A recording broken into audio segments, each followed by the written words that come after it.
You wake before the sun. The air is still heavy with the damp breath of the Euphrates, cool against your skin as the first faint glow of dawn brushes the horizon. Somewhere beyond the reed walls of your small mud-brick dwelling, a rooster calls, not a bird of your own, but one belonging to the overseer who lives closer to the temple district. Its cry pulls you from the final shreds of sleep, from a dream where the gods of the river whispered in the language of flowing water. You rise quietly so as not to wake the others.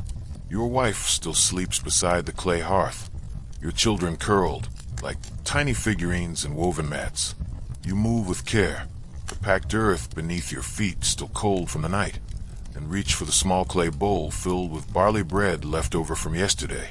The scent of it, faintly sour and warm, mixes with the smoke that lingers from the dying embers of last night's fire. Outside, the world begins to glow.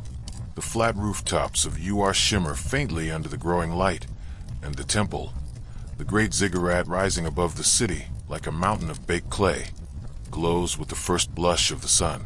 From here, you can already see the priests in white robes moving along its terraces, carrying baskets of offerings and incense. Somewhere deep within that massive structure, the goddess Inanna is said to awaken as the light touches her altar. You wash your face with water drawn from a shared well, murky but cool. The scent of clay and river salt clings to your hands. As you dry them on your tunic, you feel the texture of the woven flax, rough, familiar, a mark of your place in this city of gods and men. The streets begin to hum with life. Potters carry their wheels to shaded courtyards, merchants unfurl mats for trade, and farmers from the outer fields pass through the gates with reed baskets slung over their shoulders. You join them, stepping into the current of early activity, the heartbeat of civilization only newly learning to write its own story in the soft tablets of clay. Your task today, as it is most days, is labor, carrying mud bricks, shaping them, stacking them where the scribes say the next granary will rise. You are no priest, no noble. You are the hands that lift the weight of the God's will. Yet, in the silence before the full heat of day, you sometimes think, as you look toward the shining ziggurat, that perhaps the gods notice you too. A single spark in the dust of creation, and as the sun finally crests above the walls, painting the river gold, the city of Uar awakens fully, vast, ordered, alive. Smoke rises from hearths, bells sound from the temple, and the scent of baking grain drifts through the air. You shoulder your tools, adjust the rope belt at your waist, and walk toward the day, toward duty, toward the endless rhythm of work and worship that defines the world of men. The scribes say that words now have power, that to inscribe a name is to make it eternal. You wonder, for a moment, if someday someone will press your name into clay. The sun rises slowly over the flat roofs of Uar, and the air thickens with dust and warmth. The morning mist that clung to the riverbank dissolves into the light, and the calls of traders, oxen, and distant hammers weave together into the day's first melody. You make your way toward the temple quarter, where the ziggurat casts its long, geometric shadow over the workers gathered below. Your hands already feel the memory of weight, of clay, of rope, of sweat. The air smells of wet earth and straw, for this is the scent of your life. You belong to the rhythm of brick and water, of sun and shadow. Even before the overseer's call, your muscles know the pace. Your breath matches the pull of ropes that lift the gods' designs into being. Around you, men from other quarters of the city gather, farmers lending their bodies when the fields rest, builders who've traded reeds and river stones for baked brick. Some speak little, others hum prayers under their breath. The youngest among them, barely more than boys, try to imitate the movements of their fathers, wide stances, the bend of knees, the lift with the legs, not the back. You watch them, remembering when your own arms first learned this same rhythm. The overseer arrives with a tally tablet in hand, a thin piece of damp clay, inscribed with wedge-shaped marks you cannot read. Behind him stands a scribe, robed in linen, stylus tucked behind his ear. Together they murmur about quotas, brick counts, and offerings. You do not understand the full meaning, but you know this: the temple owns the labor, and the gods, it is said, own the temple. The work begins when the first drumbeat sounds from above, a slow, resonant pulse that echoes across the walls of the ziggurat. It marks the hour of divine service, and also the rhythm of labor. The priests believe that each heartbeat of the drum aligns with the will of Enlil, the Lord of the wind and air, who commands order in both heaven and earth. And so, as the sound reverberates, you lift, you pull, you carry. Each movement is silent offering. Mud is mixed in wide pits near the base of the temple. Water from the Euphrates is poured in, dark and murky, the color of birth and death alike. Straw is trampled underfoot to strengthen the blend. The scent is overwhelming, wet, organic, alive. You sink your hands into it, shaping it, kneading it until it yields to your will. Then, with practiced motions, you press the mixture into wooden molds, forming perfect cubes of raw potential. Around you, voices rise and fall, laughter grunts, the rhythmic slap of wet clay into shape. The sun climbs higher, burning away the softness of morning. The city begins to hum in full, merchants shouting in the distance, donkeys braying, metal tools clinking against stone. After hours of molding, the bricks are laid in the sun to bake. You and the others carry the dried ones from the previous day to the construction site. Each step stirs dust into the air, clinging to your skin, turning your sweat into mud. The foreman calls out where each layer should go, marking alignment with a cord pulled taut between stakes. The walls grow slowly, like the rising of a second mountain beneath the shadow of the first, the ziggurat itself. At midday, the sun burns white and merciless. You pause to rest under the slanted shade of a reed mat stretched between poles. Someone passes around a jug of lukewarm water. Another breaks a loaf of barley bread in half. You eat in silence, grateful for salt, for crumbs, for the breath that still fills your lungs. A boy nearby hums a tune, something old, a river song his mother might have sung when washing clothes in the current. Beyond the worksite, the priests move like pale ghosts along the temple stairs. Their voices carry faintly on the wind, chants in honor of the goddess Inanna. Incense smoke curls upward from bronze bowls, mingling with the scent of sweat and clay. You look up at them, their garments unstained, their sandals clean, and for a moment something stirs in you. Not envy, not anger, but a quiet awareness of distance. The gods they serve seem far from the ground where you labor, yet you know the priests depend on you as much as you depend on them. When the bell sounds again, you rise. Afternoon stretches ahead like a road without end. The sun beats on your shoulders, turning your skin the color of baked earth. The bricks are heavier now. Your arms tremble from the repetition, yet you move with purpose, guided by the rhythm of the day, the silent agreement that binds every man here. The work must go on, for the temple must stand, and the gods must be appeased.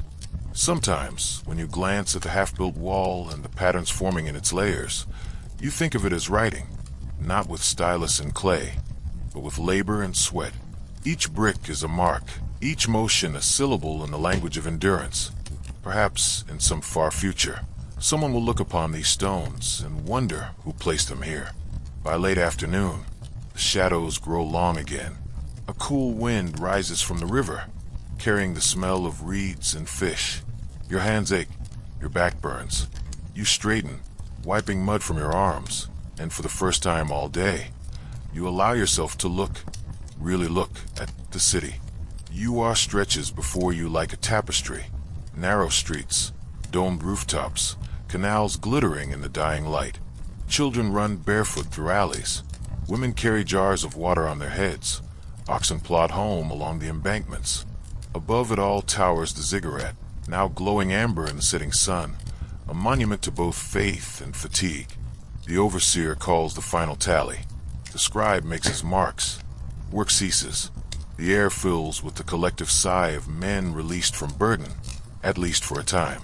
You gather your tools, the wooden trowel, the smoothing stone, and rinse them in the river's edge. The cold water bites pleasantly against your skin. As you turn to leave, a priest passes by. He stops, regarding you briefly. His eyes are calm, unreadable, but his nod is almost human. Enlil sees your labor, he says softly, and continues on his way. You watch him ascend the temple stairs, his figure shrinking into the vast geometry of the god's house. You do not know whether Enlil truly sees, but as the light fades and the first evening stars appear, as you walk home through the hum of twilight, past the vendors' closing stalls and the smell of cooking lentils drifting through the air, you feel something like peace. Tomorrow will be the same. Clay, sweat, the endless repetition of purpose. But for now, the weight lifts, and as you cross the threshold of your home, where your children's laughter greets you and the warmth of a small fire flickers on mud brick walls, you remember that life, too, is built one layer at a time. Dusk comes quietly to you, soft as breath on the back of your neck.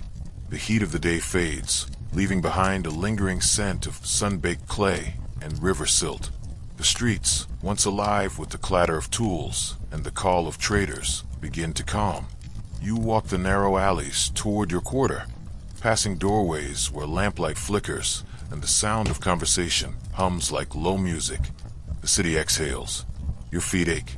The soles of your sandals are coated in dust, your tunic stiff with dried sweat. Yet there's a kind of serenity in this fatigue, the honest kind that follows labor done with purpose.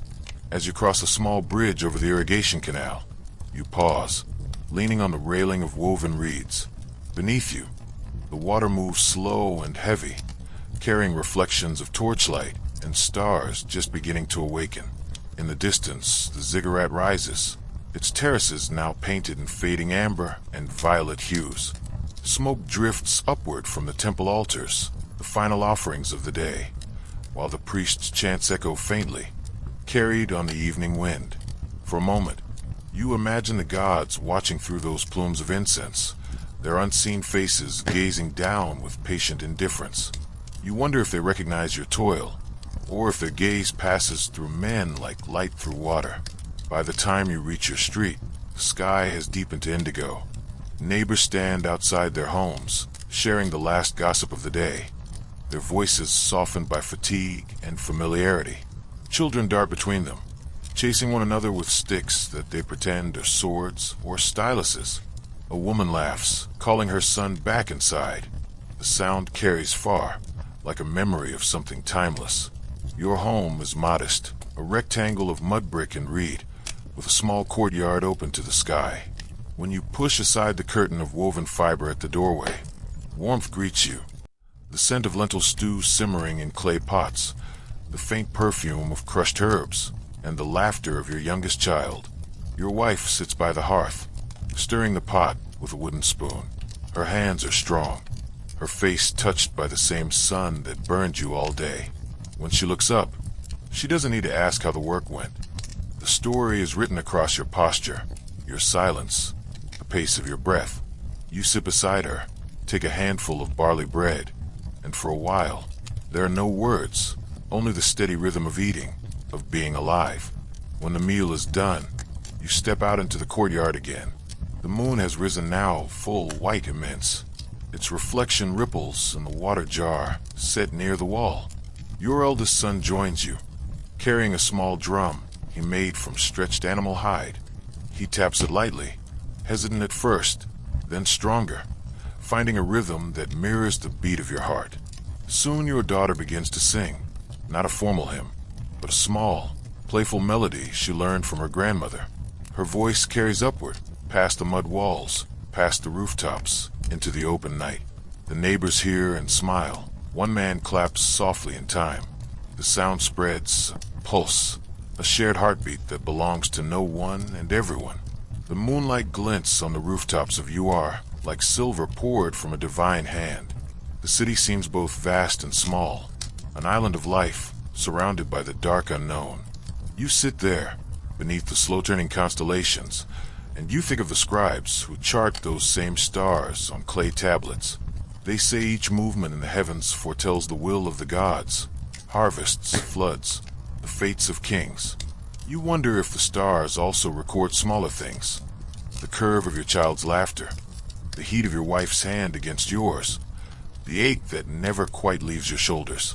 Sometimes, after days like this, you think about the invention that changed everything: writing. You remember the first time you saw a priest press a reed stylus into wet clay, carving meaning into mud. It seemed like magic then. Now it feels like something sacred, a bridge between man and eternity.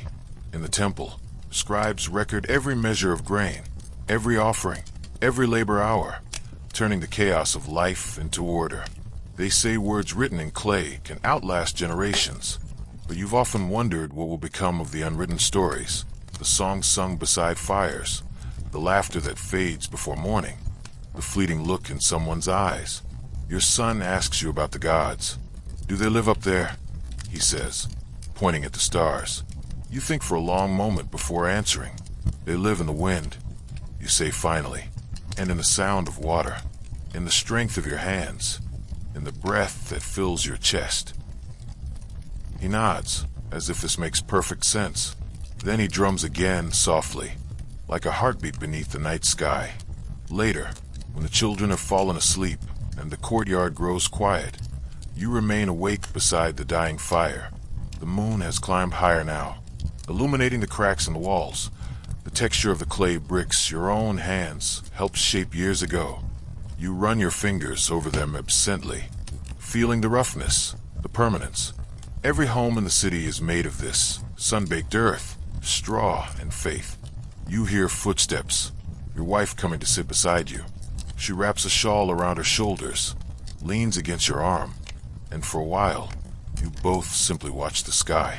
Somewhere beyond the rooftops, a flute begins to play. Slow, haunting, its melody bending like smoke. Tomorrow you'll go again, she asks. You nod. The walls are still rising. She sighs. They never stop rising. You smile faintly, because she's right. The city builds and rebuilds itself endlessly. Temples, canals, homes, all layered atop the bones of what came before. You've seen broken bricks reused, melted and reshaped. You've seen old tablets ground into new clay. Even memory itself, it seems, is recycled. Perhaps that's what eternity means. Not endless life, but endless return. The night deepens. The air cools. From the river, a faint mist begins to drift in, wrapping the city in silver veils. The moonlight catches on your wife's hair. For a moment she looks almost divine, like one of the goddesses carved on the temple walls. Strong, silent, eternal. When finally you lie down on the reed mat beside her, the sounds of the city blur into a single, rhythmic pulse. Footsteps fading, dogs barking distantly, the hush of wind through reeds. You close your eyes, feeling the ache in your bones settle into the earth beneath you. You dream of the ziggurat again, but this time it is not a place of labor. It is a mountain of light, reaching into the stars. You climb it effortlessly, your body weightless. At the summit, you find not gods, but reflections of all those who built it. Men and women whose hands shape clay into meaning. Their faces shimmer like firelight. They look at you and smile, as if to say, "We remember." When dawn's first light touches your eyelids, the dream fades, but something of it remains, a quiet knowing, a thread that binds you to all who came before and all who will come after. You rise, stretch your arms toward the pale sky, and breathe. The cycle begins again. Morning begins not with the sun, but with sound. A low, resonant hum rolls across you are, carried by the wind like the whisper of something immense. The priests are awake before dawn again, their chants weaving through the narrow streets, echoing off clay walls still damp from night dew. The call isn't meant for men, it's meant for gods. Yet you feel it in your bones, a vibration that stirs you even as you lie half awake on your reed mat. You rise before the light fully breaks. The air is cool and still, smelling faintly of smoke and river mud. From your doorway, you can see the ziggurat, that eternal staircase between heaven and earth, already alive with movement. Figures in white robes ascend the steps, each carrying a vessel of oil or grain. Their silhouettes glow against the pale horizon, ghost-like, reverent. You walk toward the temple district again, but this morning is different. The overseer's shouts are absent. The workers' chatter is hushed. Today, no bricks will be laid, no walls raised.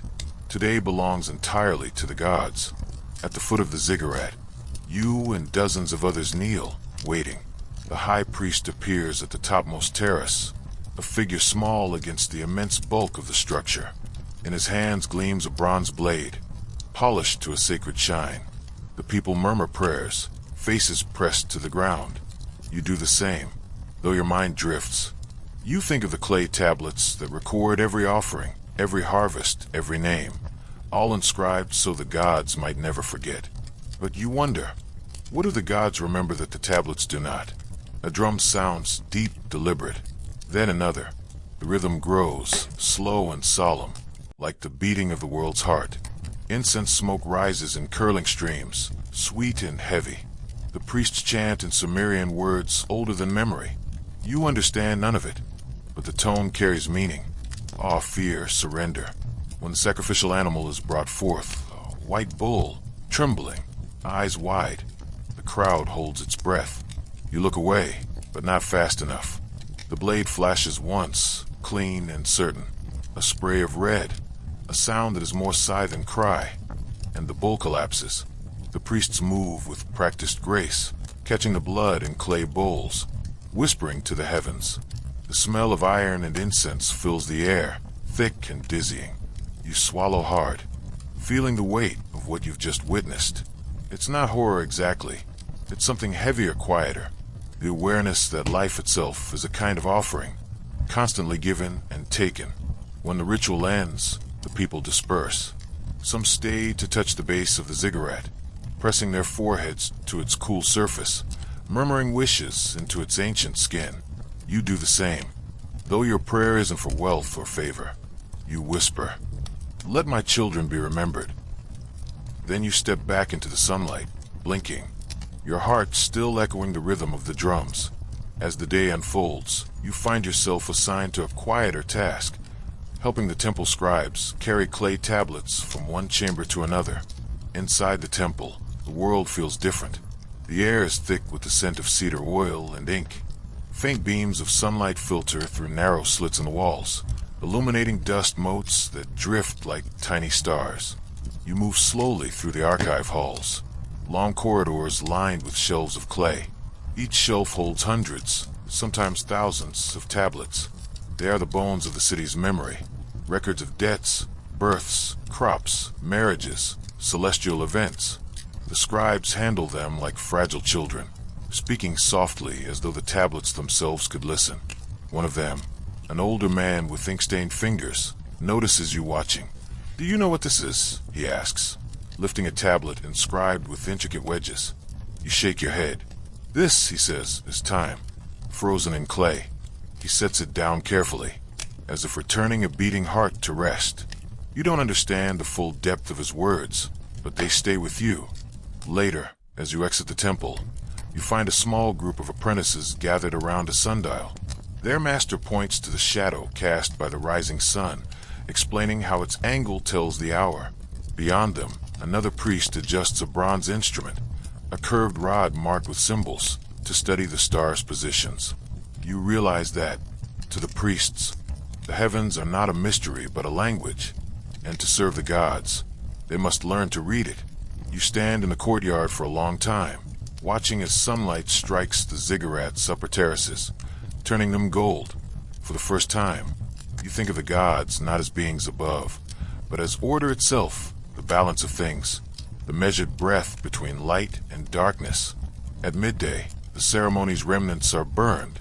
You help collect the ashes and scatter them into the river, watching the current carry them away. The water sparkles under the noonday sun, indifferent, eternal. Somewhere downstream, those ashes will settle into silt.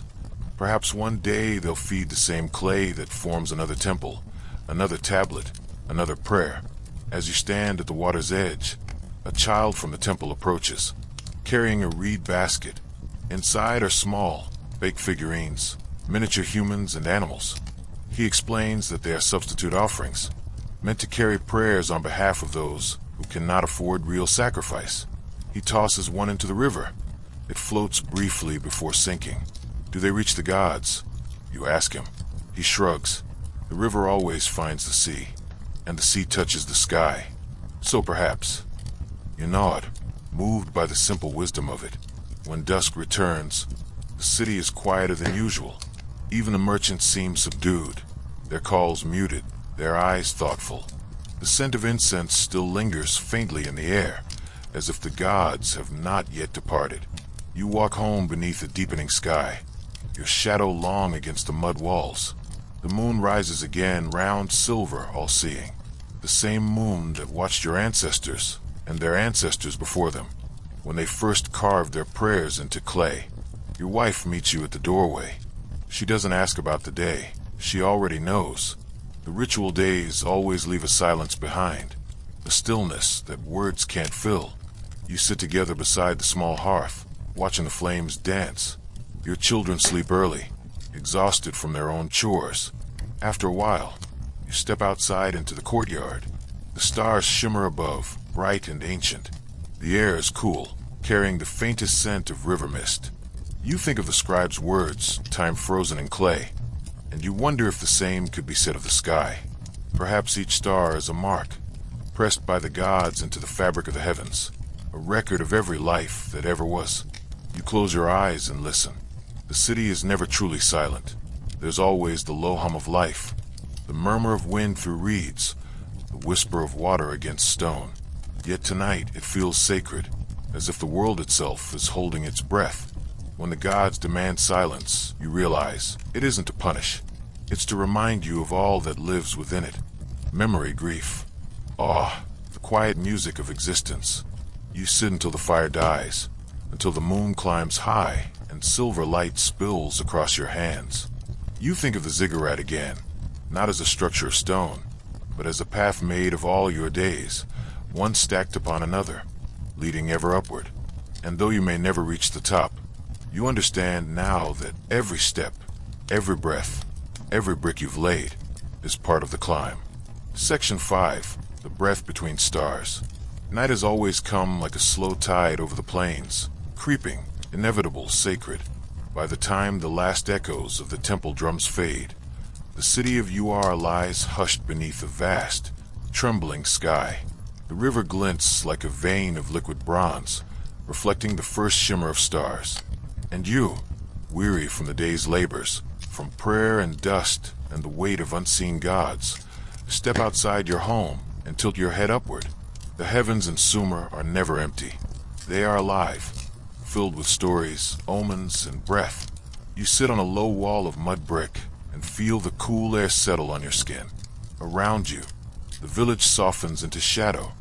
Dogs curling beside the dying fires, a mother's soft lullaby floating from a nearby hut, the occasional crack of pottery cooling after the day's heat.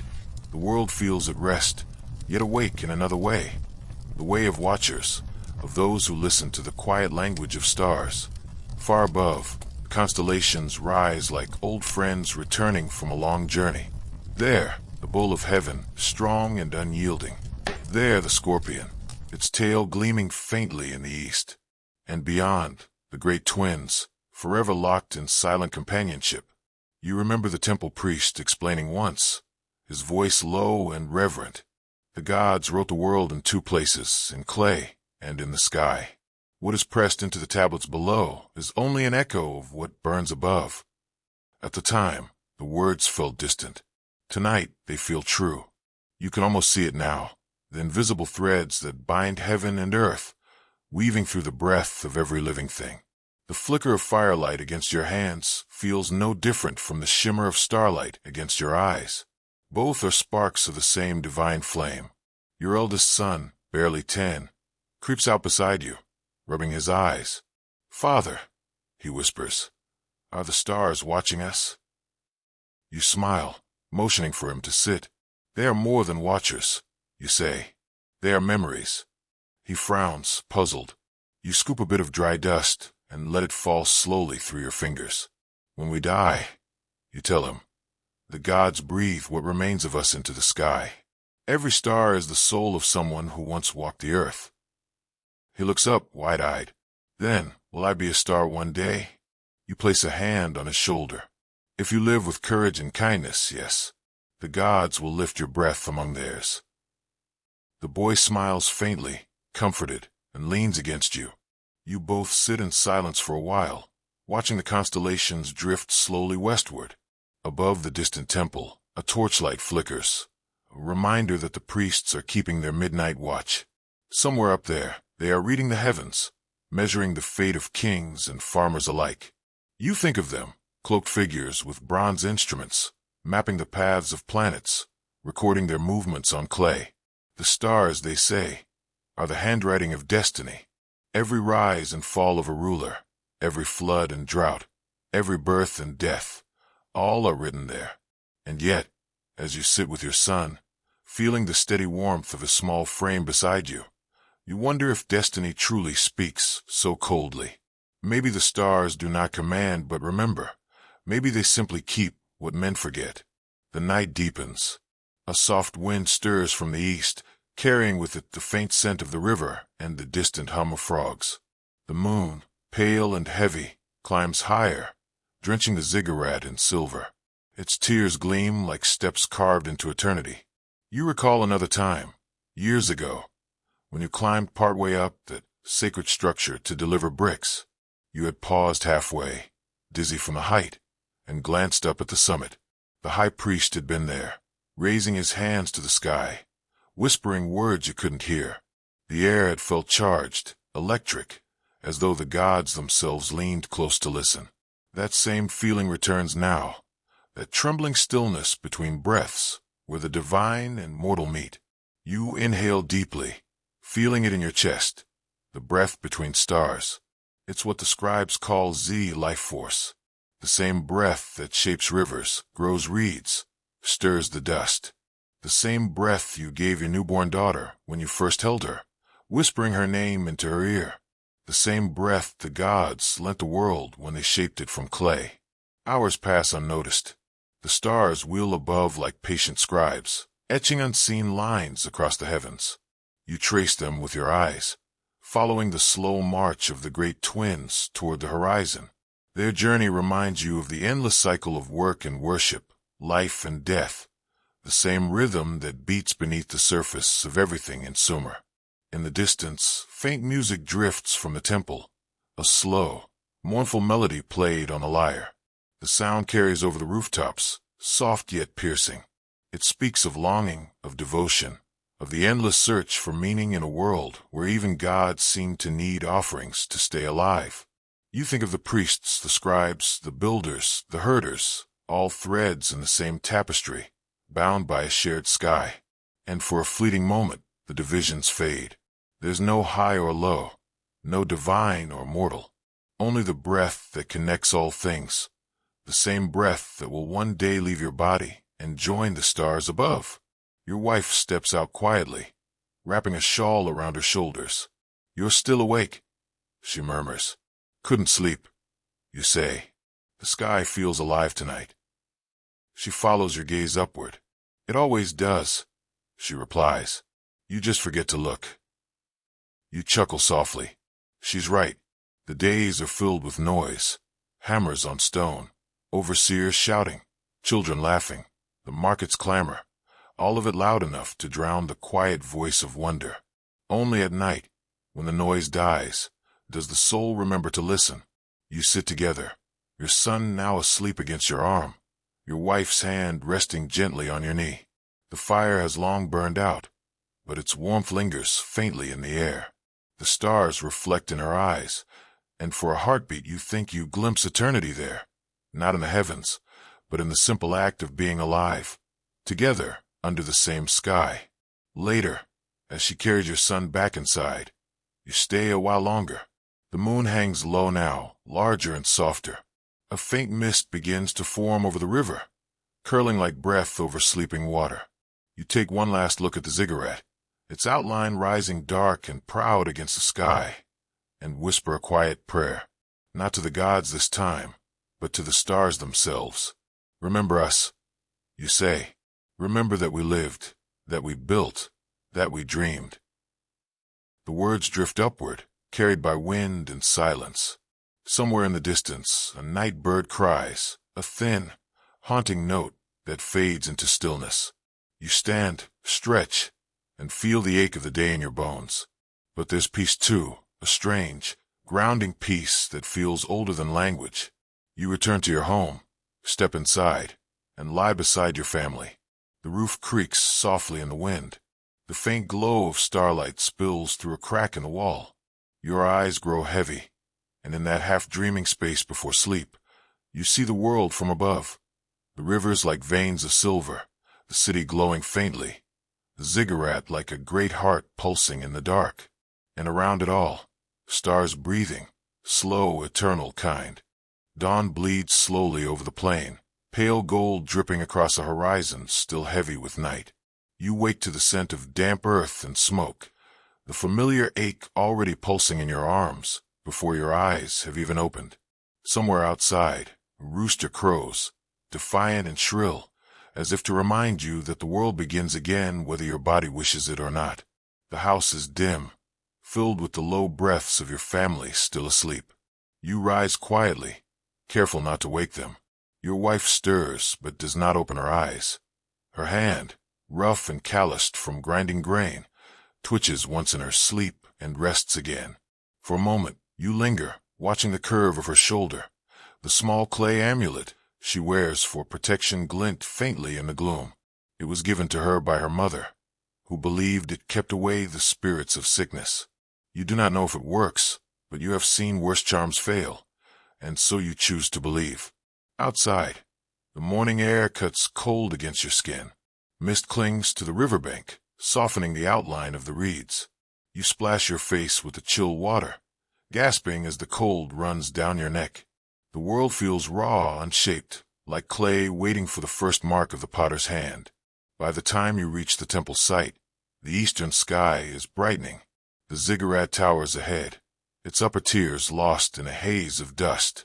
The ground trembles faintly beneath the steady rhythm of work, hammers, pulleys, shouted orders. Men move like ants across scaffolds, hoisting blocks of sun-baked clay, aligning them with rope and prayer. Smoke rises from the kilns and thick, twisting columns that catch the first light of the sun. The temple has been growing for years, layer upon layer, stone upon stone. It is said that each tier brings humankind one step closer to the gods. The priests tell you that your sweat sanctifies the clay, that every blister on your hand is a mark of devotion. You want to believe them. You truly do. But some mornings like this, belief feels heavy. You join your work crew, exchanging brief nods.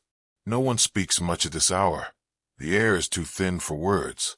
The overseer, a broad man with a bronze-tipped staff, shouts an order, and the day begins. You take your place beside the others at the base of the ramp. Together you lift, a single motion, a shared breath, a grunt that becomes almost ritual. The block you carry feels impossibly dense, though it's no heavier than yesterday's. The clay is cool at first, then grows hot beneath your fingers as the sun rises. Sweat cuts narrow paths through the dust on your arms. Each step up the ramp burns. Each pause feels stolen, almost forbidden. Yet there is rhythm in it, a strange, hypnotic rhythm born of repetition and necessity. Lift, walk a line lower. Lift, walk a line lower. The cycle is endless, like the river's flow or the priest's chants that drift faintly from the temple courtyard. Sometimes, in that rhythm, you find a strange kind of peace. The noise fades, and your body becomes part of something larger, a pulse that beats through hundreds of men, through the clay, through the ziggurat itself. You feel it in your chest, deep and steady, a reminder that this, too, is life. Around midday, the overseer calls for rest. You sink against a half-finished wall, breathing hard. The heat presses down like a physical weight. The air smells of dust and sun-baked brick. Someone passes you a small jug of water, lukewarm, but it tastes like salvation. You tilt your head back, drinking deeply until nothing remains. Beside you, an older worker laughs softly. His teeth are worn to stubs, his eyes lined like cracked pottery. "You look like the gods forgot to bake you all the way through," he says, his grin toothless, but kind. You chuckle, wiping your mouth. "Maybe they ran out of fire," you reply. He shrugs. "Or maybe they're still shaping you. The gods love unfinished things. Makes them feel useful." His words linger in your mind long after he walks away. When the sun reaches its height, the priests emerge. Their robes shimmer with gold thread, bright as molten light against the muted clay of the workers. They move among you, murmuring blessings, sprinkling water scented with myrrh. Some of the men bow deeply. Others pretend to, too weary to mean it. A young priest stops beside you. His face is smooth, untouched by labor. He studies the wall you're shaping, then nods. "Your hands honor Enlil," he says softly. "Remember, the gods see every brick you lay." You force a smile and nod, but as he turns away, you glance down at your raw palms, cracked and streaked with blood. Do the gods truly see these hands? Do they know what it means to shape their house while your own roof leaks? To feed the temple beasts while your own children grow thin? You push the thought aside, ashamed of it. Doubt, after all, is dangerous. The priests say that even thinking ungrateful thoughts can sour the harvest. Still, the question remains, small and sharp as a splinter. If the gods are watching, why do they stay silent? The work continues through the afternoon. The ramp grows steeper, the air thickens with dust. Each step feels heavier, each breath shorter. Somewhere nearby, a rope snaps, and a brick crashes to the ground. Men shout, scatter, curse. One of the workers, a boy, no older than your nephew, lies crushed beneath the fallen load. For a moment, everything stops. Even the overseer's voice falters. Then, as quickly as it came, the silence ends. The body is carried away, and the work resumes. The boy's name is not spoken again. You keep moving. You have to. By dusk, your muscles burn. The sky turns amber, then rose, then bruised violet. The sound of hammers fades as men begin to leave. You remain a while longer, smoothing a fresh layer of clay with your trowel. The surface gleams faintly in the dying light. You trace a small symbol in one corner, a mark known only to you, a silent signature, proof that you were here. When you finally step back, the ziggurat looms tall above you, a mountain of human will. For heartbeat, it almost seems alive, its shadow breathing, its edges glowing faintly in the last rays of sun. You think of all the hands that built it, all the backs that bent beneath its weight, all the prayers whispered into its foundation. The gods may dwell within its heights, but the souls of men lie in its bones. On the walk home, your legs feel like stone. The road is quiet, lined with mud brick houses and faint lanterns flickering in the windows. The smell of baked bread drifts from somewhere nearby. You hear laughter, a rare, gentle sound, and it makes something inside you ache. You pass a scribe seated near the gate, his stylus moving swiftly over a wet tablet. The sharp clicks of writing echo softly. You wonder what he's recording: trade, taxes, the number of workers who lived or died today. You wonder if your name exists anywhere in his records. Probably not. At home, your wife meets you at the door with a bowl of lentil stew. You eat in silence, grateful for its warmth. Your children crowd around, telling small stories. A fight between goats, a bird that stole grain from the roof. You listen, smiling faintly. For a while, the fatigue fades. Later, as the moon rises, you step outside again. The ziggurat is visible even from here, a dark silhouette against the silver sky. It seems impossibly far and yet intimately close, like something you've built not just with your hands, but with every breath you've ever taken. You whisper a small prayer, half to the gods, half to yourself. May what I build outlast me. May it remember my touch. The wind carries your words into the night. Somewhere a dog barks. The city settles into stillness. You close your eyes and let the day fall away. All its noise, its pain, its rhythm, until nothing remains but the weight of clay and the sound of your own heartbeat, steady as the earth beneath you. The dawn arrives like a sigh, soft, hesitant, almost apologetic after a long night. You wake before the rest of the city, before the first roosters cry, before the temple bells begin their solemn rhythm. For a moment, you lie still, listening to the muted breath of your wife beside you, the faint rustle of clay walls cooling after the night's warmth. Then, quietly, you rise. The air outside is cool, the kind that clings to your skin like a blessing. Mist gathers low over the ground, ghostly and pale, and in it the world feels half-formed, a painting still wet, waiting for light to finish it. The first colors of the day creep over the horizon, gray melting into blue, blue into the faintest thread of rose. You step onto the path that leads to the river. The earth beneath your sandals is damp and fragrant. Each step makes a soft sound, like the whisper of a secret being shared. Far ahead, you can already hear it, the slow murmur of the Euphrates, vast and eternal, like the breathing of the world itself. The closer you come, the stronger the sound grows, not loud, but immense. The river is a living thing, and it speaks in tongues older than words. Its voice carries the laughter of children, the wailing of mourners, the songs of lovers who once stood where you now stand. It carries the memory of floods, of droughts, of offerings given and forgotten. Every drop has a history. You kneel by the bank. The water glimmers faintly, a mirror for the still pale sky. When you dip your hands in, it's cold enough to sting, but the sting feels good, real, cleansing. You splash your face, then drink deeply. The taste is metallic, earthy, filled with silt and life. For heartbeat, you feel it travel through you, from your lips to your chest, to the very marrow of your bones. The priests say that the river is the blood of Enki, the god of wisdom and creation.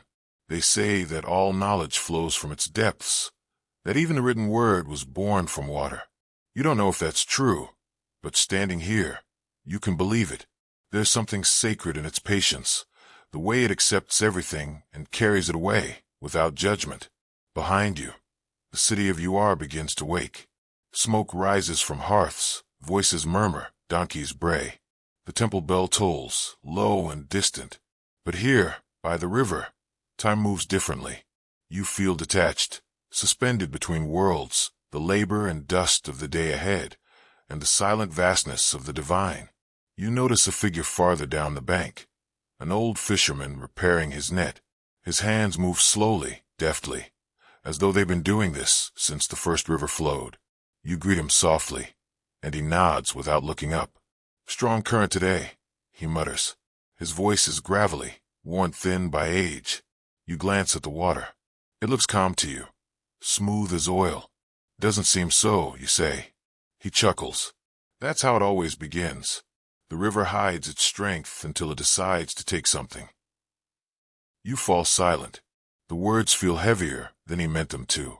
The river, you realize, is like time itself, patient, relentless, always taking. You watch as he finishes mending his net.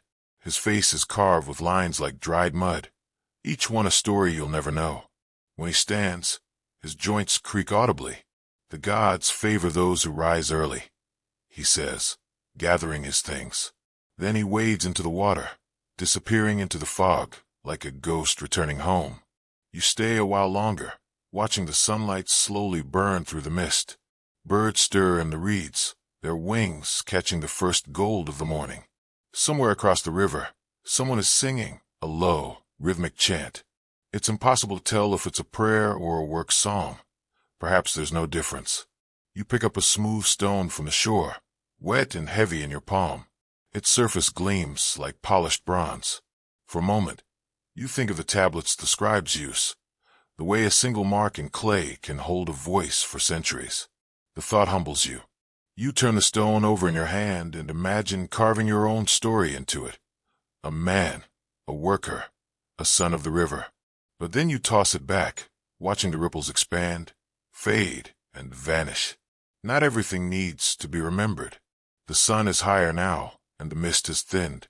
You stand, brushing dirt from your tunic, and begin walking back toward the city.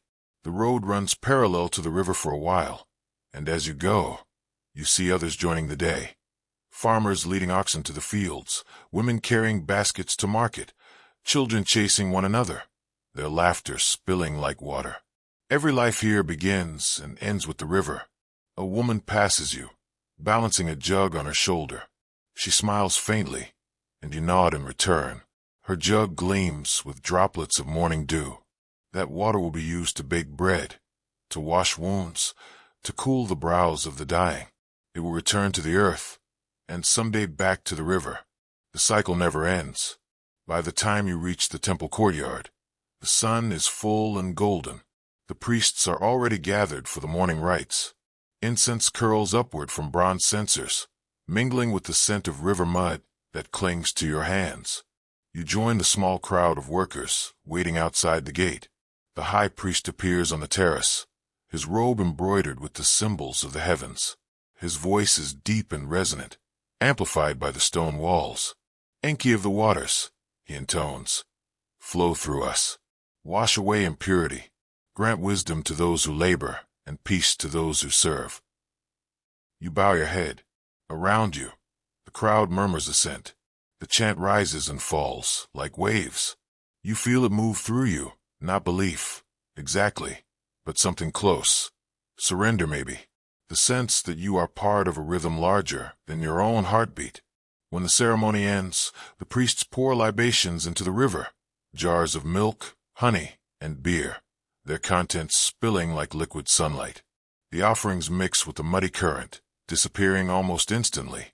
And yet, somehow, you feel lighter watching it, as though your own burdens have been carried away in the flow.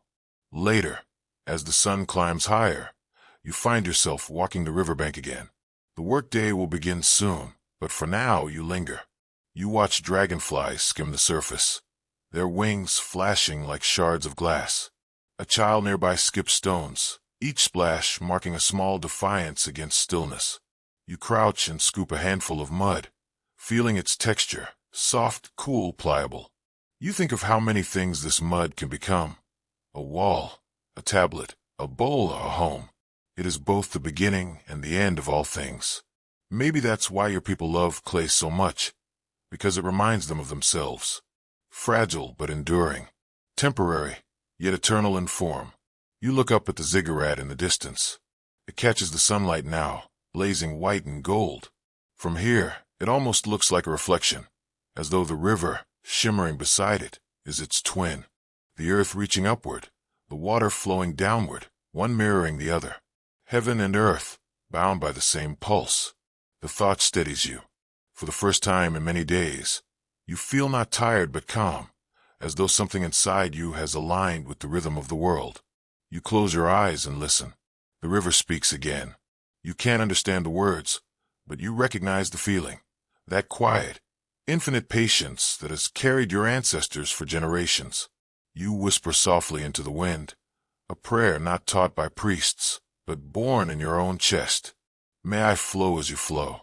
May I carry, not break. May I remember, not cling. The breeze shifts, brushing your face like a reply.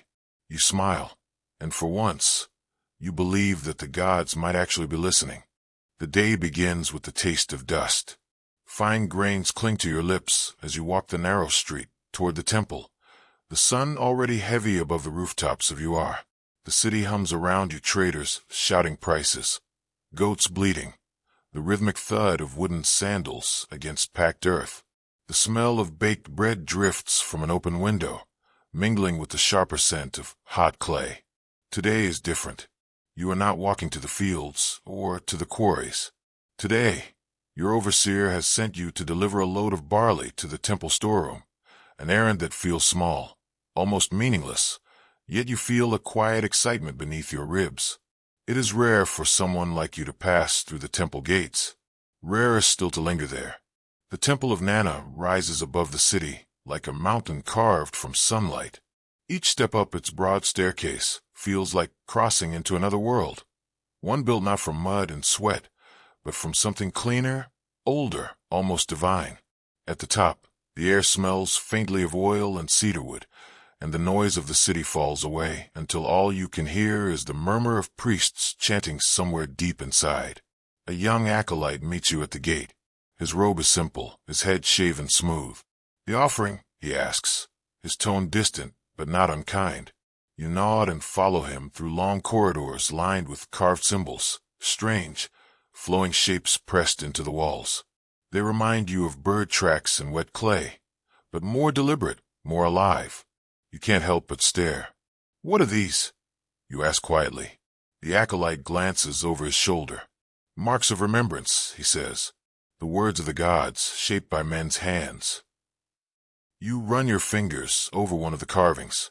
It's shallow but sharp, the edges crisp beneath your fingertips. It feels impossible that such small lines could hold meaning, and yet there's something about them that hums with quiet power. When your work is done and the barley has been weighed, you hesitate before leaving. The acolyte notices. "You may look," he says, nodding toward a side passage. "The scribes are at work there." You bow in gratitude and slip away. The room you enter is cool and dim, the air thick with the smell of clay and reeds.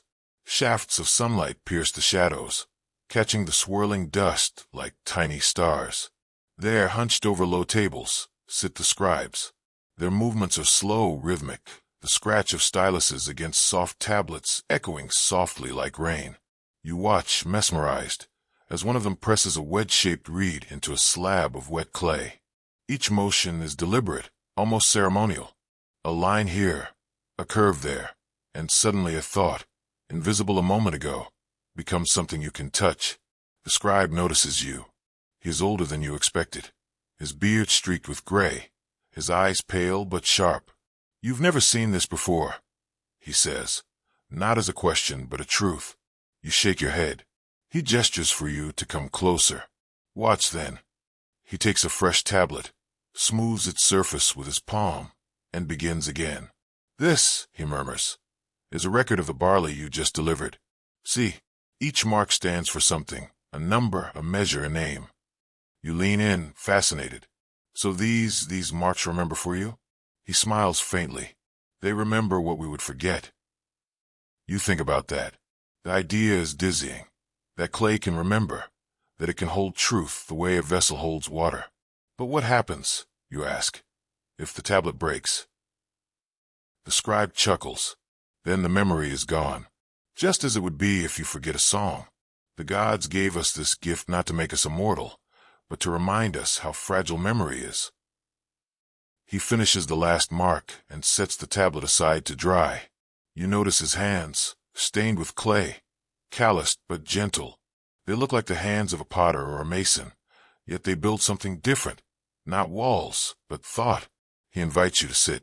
On the table before him lies a collection of tablets, some ancient and cracked, others freshly made. He picks one up, the clay darkened with age, its edges chipped. "This one," he says softly, "was made when I was a boy. It records the names of the men who built the temple's outer wall." He traces the grooves with one finger. Many of them are gone now. Their bones feed the earth, but their names still live here. You stare at the marks, trying to see the people hidden inside them. Builders like you, perhaps. Men who woke before dawn, who sweated beneath the same sun.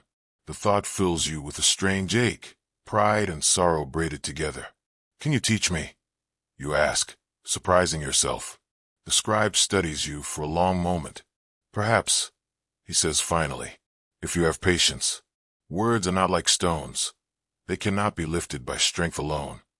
He dips his stylus in water and draws a simple mark on a fresh tablet. "This is for grain," he explains. "Barley, to be exact. Try it." Your hands tremble slightly as you take the stylus. The clay is cool beneath your fingertips. You press too hard at first, leaving an awkward gouge. The scribe chuckles softly. "Gently," he says. "Clay listens better when you're kind to it." You try again. This time, the mark comes out cleaner. When you lift the stylus, you feel something stir inside you, a spark of recognition, as if the clay itself had spoken back. Hours pass without you noticing. The light shifts, moving across the floor like a slow tide. By the time the scribe sets his tools aside, your back aches and your eyes blur, but your spirit feels strangely light. You've written only a handful of marks, barley Labor Day, yet they feel like keys to a hidden world. As you stand to leave, the scribe hands you the small tablet you made. "Take it," he says, "a reminder of what your hands can do." You hesitate, "But I'll ruin it." He smiles. "Then make another. That is how all things begin." You tuck the tablet carefully into your satchel. It's small, barely the size of your palm, but it feels heavier than stone. Outside, the sunlight blinds you after the dimness of the scriptorium. The city's noise rushes back, vendors shouting, wheels creaking, dogs barking, but somehow it all feels distant, like the echo of a dream. You walk through the streets differently now, noticing how everything has its own rhythm, its own mark. Footprints in dust, the cracks in a wall, the swirl of smoke rising from a kiln. The world, you realize, is full of writing. You just never learned to read it before. That night, after your family sleeps, you take out the tablet. By the flickering light of the oil lamp, you trace your clumsy marks with a finger. They are uneven, imperfect, but they are yours. You think about what the scribe said. That clay remembers. You wonder what it will remember of you. Will someone, centuries from now, hold this fragment and see your hand in it? Will they know that you once stood beneath the same moon, felt the same awe, the same hunger to be remembered? You press your thumb gently into the corner of the clay, leaving shallow print, your own seal, crude but true. Then you set the tablet beside the lamp and watch the shadows dance across it. The marks seem to move in the flickering light, as if alive. The morning sun rises over the rooftops of UR like a golden coin tossed into the sky. The streets, still damp from the night's dew, shimmer faintly as you walk toward the heart of the city. You can already hear it, the pulse of the marketplace awakening. The smell reaches you first, roasted grains, hot oil, sweat, and river mud mingling into a fragrance that is at once familiar and overwhelming.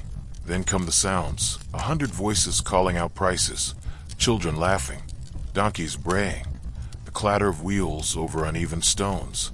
You step into the square, and it feels as though the whole city has gathered here.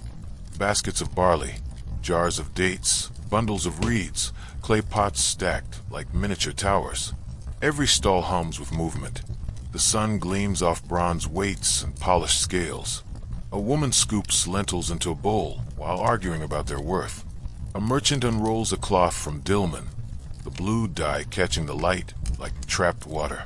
A boy chases a chicken between the stalls, and everyone laughs when he nearly collides with the priest carrying a jug of beer. This noise, this rhythm, is the heartbeat of UR. You find yourself smiling as you move through the crowd. The air vibrates with energy, alive with the trading of not only goods, but stories, favors, dreams. Each face you pass tells its own tale. A farmer from the outskirts with dust still clinging to his beard. A boatman whose skin smells faintly of salt. A woman from the mountains selling obsidian knives that shimmer like frozen fire. You pause near a stall selling fish from the great river.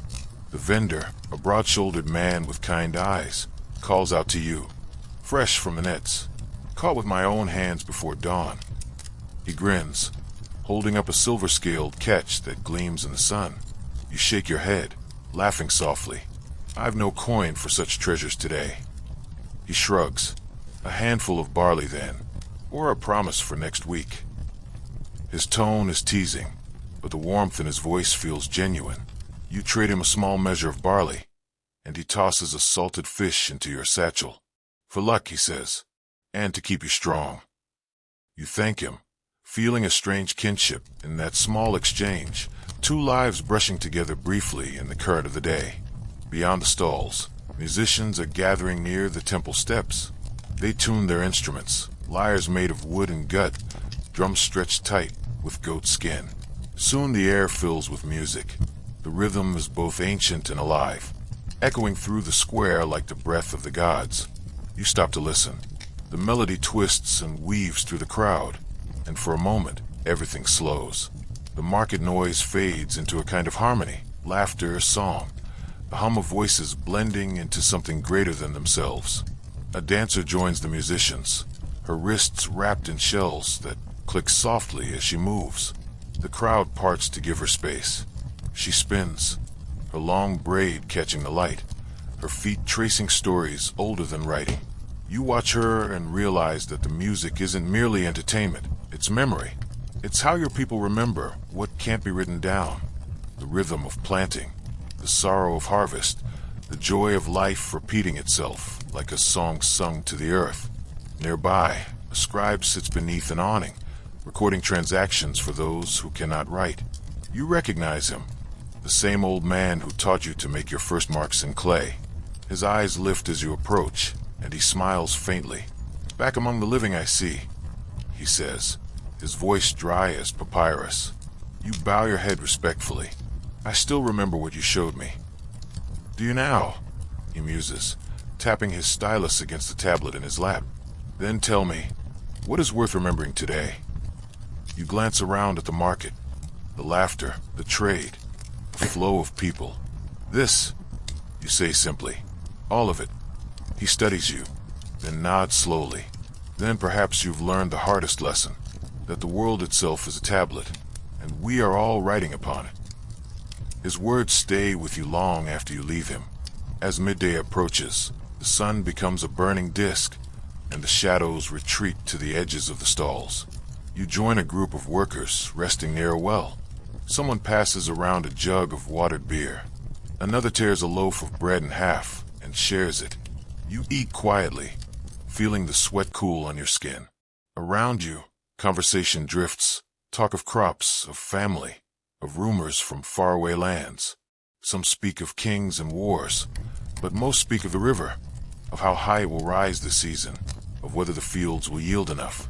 There is laughter, too loud, bright, fleeting. One man tells a joke about a priest and a goat, and even the old women selling herbs nearby can't help but smile. For a moment, the weight of toil and hunger seems to lift, replaced by something lighter, more human. You look around and realize that the market is more than a place of trade. It's a place of connection. Here, you aren't just a laborer or a number on a tablet. You are part of something vast and alive, a web of voices that bind the city together. Later, as the sun begins to dip, the noise of the marketplace softens. Stalls are covered with woven mats, goods packed away, animals led home. The smell of cooling clay mingles with the sweet smoke of incense drifting from the temple. You sit for a while at the edge of the square, watching the light fade from the walls. The sky turns amber, then violet. The city exhales, a long, weary sigh after a day of breathless motion. Somewhere a child laughs. Somewhere else, a man sings an old lullaby. You close your eyes and let the sounds blend together. A symphony of life you have always known but never truly heard until now. The memory of the scribe's words returns. The world itself is a tablet. You think of all the invisible marks made today, a promise kept, a kindness offered, a song sung, none of them pressed into clay, yet just as real, just as lasting. When you finally rise to leave, the moon has already appeared, pale and patient above the rooftops. The streets are quieter now, but the echoes of the day linger, not in your ears, but in your chest.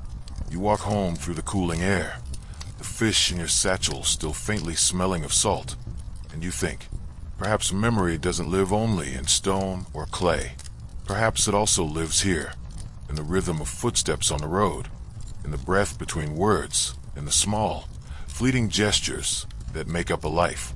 And for the first time in many days, you feel light, not because your burdens are gone, but because you finally see them for what they are, the markings of existence, written upon the living tablet of the world. The river has always been there, long before the first brick was pressed from clay, before the first temple rose toward the heavens, before the first scribe traced the name of a god. Even now, as your hair grays and your hands carry the quiet ache of years, you can still hear it breathing beyond the city walls, the same patient rhythm that cradled your youth. You walk along its edge at dawn. Mist drifts above the water, pale and weightless. The world feels suspended between two breaths, the last sigh of night, the first whisper of day. The reeds bow gently in the current, heavy with dew. Somewhere far downstream, you hear the soft clang of metal, fishermen already at work, hauling in their nets. Their voices carry faintly across the stillness, low and melodic, like a prayer half-remembered. You pause, closing your eyes, and for a moment you are not old. You are the young man who once ran barefoot through this same mud, whose laughter mingled with the cries of herons, whose dreams reached farther than the horizon. You can almost taste the air of that memory, sharp, bright, alive. When you open your eyes, the river shimmers under the rising sun, gold threading through silver. The city behind you begins to stir. Smoke from morning fires curls upward, blending with the mist. It is another day, and yet, somehow, the same day that has always been. As you walk, you pass the fields that once consumed your strength. The earth there is rich, dark, and familiar, soil that remembers your sweat. You watch younger men now working where you once labored, their shouts echoing across the plain. Their movements are the same as yours once were, strong, sure, rhythmic. The cycle continues. One of them, a boy perhaps no older than your eldest grandson, waves as he notices you. His smile is quick, unguarded, bright as morning itself. You wave back, feeling the echo of that youthful energy deep within your bones. And you think, this is how time moves in Sumer. Not as a straight line, but as a river flowing, folding, circling back upon itself. Each life is a ripple, brief, but part of something endless. When the sun climbs higher, you reach the ziggurat. Its shadow stretches across the earth like a god's hand, ancient and unchanging. You tilt your head back, following its height. Once you feared the structure, this stairway of baked clay that touched the realm of the gods. Now, standing here in the quiet of morning, you see it differently. It no longer feels like a tower of power, but a monument of faith, built by hands like yours, shaped by the same breath that fills your lungs. You lay your palm against its warm surface. The brick beneath your fingers feels alive, grainy, solid, yet pulsing faintly with heat. You can almost hear the whispers of those who built it, the rhythm of hammers, the grunts of effort, the hum of songs sung to keep time. You realize then that immortality was never meant for kings alone. Every worker who shaped a brick, every farmer who brought grain, every mother who fed a child, all are woven into this eternal wall. The gods may watch from above, but it is mortal hands that hold up the sky. By midday, the city is alive again. You move through the streets slowly, leaning on your staff, listening to the hum of life. Merchants shout their prices. Children chase each other between stalls. Women carry jars of water on their shoulders. The scent of bread drifts from the baker's kiln, warm, sweet, grounding. Everywhere you look, there's movement. But beneath it all, you sense the same pattern you've always known. Creation, offering renewal. The same pulse that flows through the river flows here, through clay and flesh alike. You stop near a scribe's table. He's young, his stylus moving quickly across the tablet. The marks he makes are neat, deliberate, the very image of discipline. You remember learning those same strokes under the watchful gaze of your old teacher. Curious, you ask what he's writing. Records of trade, he says. Barleyfish wool. He pauses, glancing up. But I write poems, too, when no one is watching. You chuckle softly. Then you will live longer than kings. He grins at that, not quite understanding, and you continue on your way. As the day wanes, you find yourself drawn back toward the river. The heat fades from the air, replaced by the cool sigh of evening. You settle on a low stone and watch the sun sink, its reflection rippling across the water. The sky turns from gold to rose to violet. One by one, the stars appear, faint at first, then brighter, until the heavens seem to tremble with light. It is the same sky that watched you as a child, the same that watched your ancestors, the same that will watch your children's children. And suddenly, the vastness of it all no longer feels frightening. It feels like home. Behind you, the city glows softly, torches flickering, laughter echoing, the murmur of life continuing. You remember your wife's smile, the warmth of your family around the fire, the endless rhythm of days that once seemed ordinary but now feel sacred. You realize how much of life is spent looking forward, to harvests, to rain, to the next sunrise, and how rarely you looked around. Yet here, in this twilight hour, everything feels enough. You reach into your satchel and take out a small clay tablet, one of your own. The surface is rough, half-finished. You pick up a twig and begin to scratch into it. Not words this time, but shapes. Waves for the river, circles for the stars. It feels right that your final mark should belong to both. You hold it up, letting the moonlight touch it. The grooves glint faintly, like veins of light frozen in earth. For a moment, You think of the gods, of Enki, who shaped man from clay, of Nana, the moon god, who watches all sleepers, of Inanna, who walks between love and war. You think of how long they've been worshipped, and how they too are bound to the breath of those who remember them. Then you think of yourself, one among thousands, nameless perhaps, but not forgotten. Your breath, your labor, your laughter, all written in the living clay of the world. Night settles. The stars burn brighter. The river hums softly at your feet.